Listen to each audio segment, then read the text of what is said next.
Welcome, strangers. Welcome back, peeps, to the next chapter of the Melrose set of adventures. Yes, welcome back. Alright, peeps, I'm going to be showing my Duelist build for Perilous. With Duelist, she is actually pretty unique. I'm definitely going to say that the mechanic for her is quite tricky at first, and for my instance, I tried building her many plentiful times over and over with the respec, and I kind of actually looked up this one and I actually like it. Unfortunately, she was one of those hard ones to actually play for, even for me. She was one of the hardest just to adjust to the playstyle that she is. With that being said, my build, yes, you can use for Perilous, you can use for routine as well as threatening.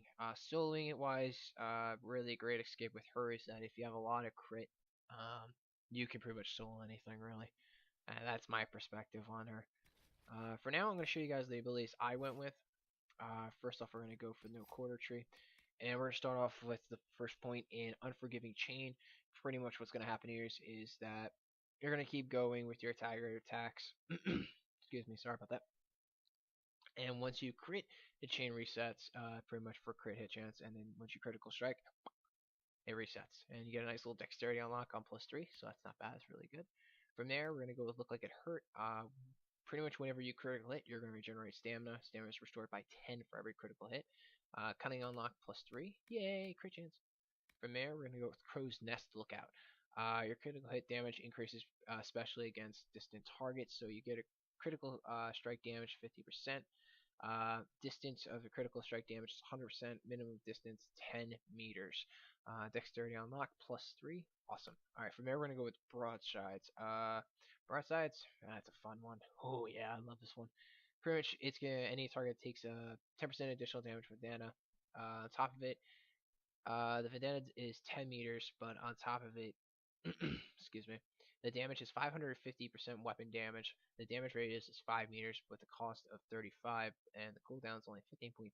So it's actually really good. I actually really like Broadsides. I really do. It's so phenomenal. It pretty much, you just shoot it at your main target, and it's gonna and the vendetta is gonna go on the rest of the targets, and you just gotta apply a vendetta with your bolt, and you'll be set.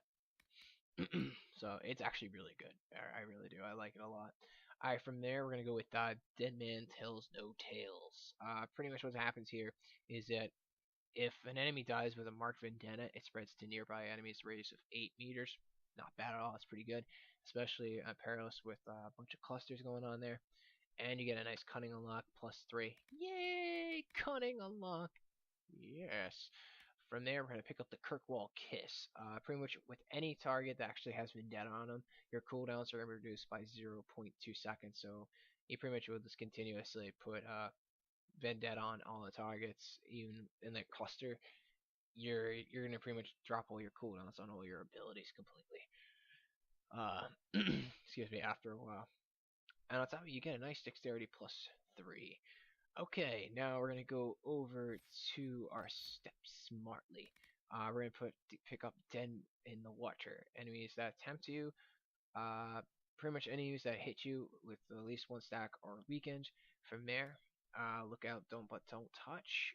You're pretty much you're elusive. If you have elusive stack on, you're unaffected by damage over time abilities. So pretty much any like dragon AoE or any kind of AoE or tick won't affect you. On top of it, we're going to go with Hoist the Mainsail. With Hoist the Mainsail, if you have an elusive stack on, or for each elusive stack you have for the minimum of 3, you're going to get 30% pretty much movement speed per stack. I mean, sorry, no, I said that completely wrong. Sorry. You get 10% per elusive stack. There we go. Ugh. And you get a nice dexterity unlock +3. So that's a little more damage right there for us. Alright, from there we're going to go with Swash Buckle. We're just getting, not worrying about that. We're going to go straightly to Nature's Evasion, so we get an extra, another extra, pretty much getting another elusive, evasive. With that evasive, you'll be up like up to total 4, so pretty much your abilities will just keep going continuously.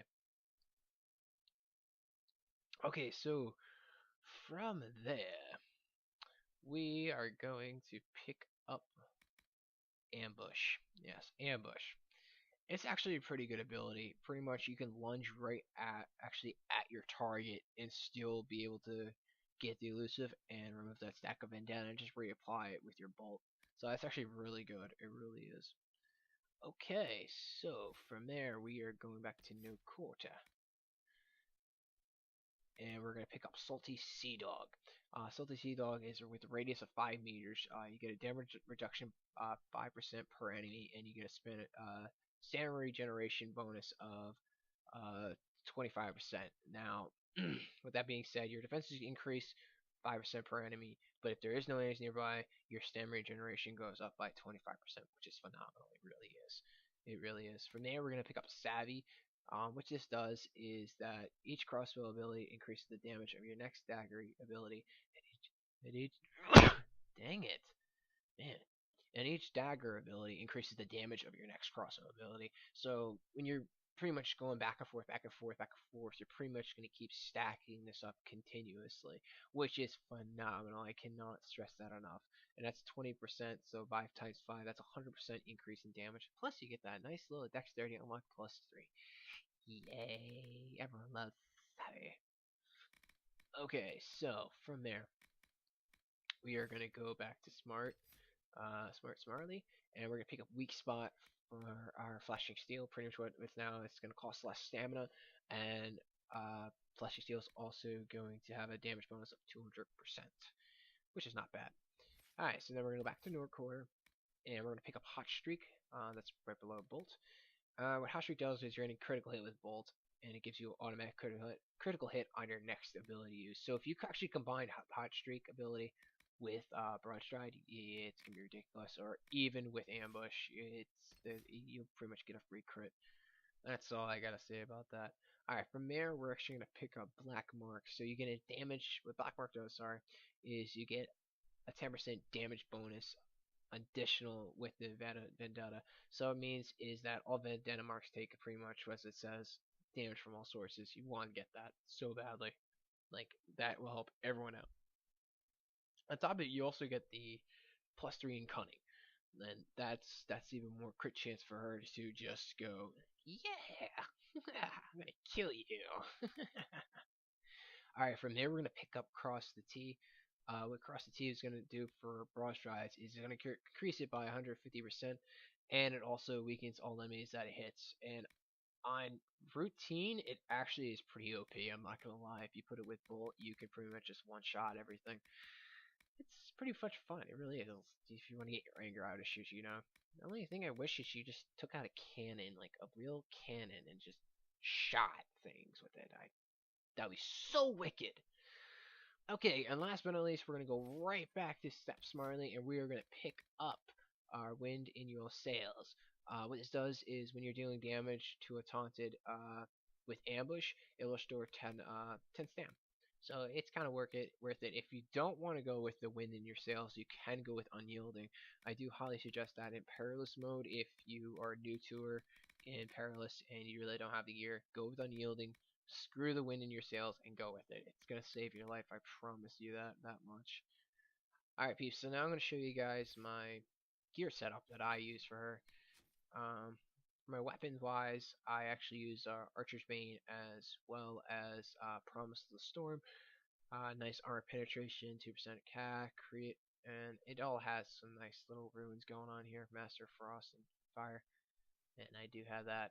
If you're gonna do Isabella's long coat and whatnot, or get her upgraded epic version. Suggest definitely go with cunning and maybe something else to go with her because she can be kind of squishy a little bit. Not saying a lot, but if you want more crits, go with a little more cunning. From there, I actually went with the cooldown modifier. If you have a 5%, go for it. As I say, in all my videos, a little bit goes a long way. Cannot stress that enough. On top of it, I put the heal bonus in just in case you doesn't have the stacks of elusive on, and plus with the 5% heal and kill, it is a great combination. And on top of it, I put 10 armor penetration on her, just just to get that 10%. And as I said, a little bit goes a long way.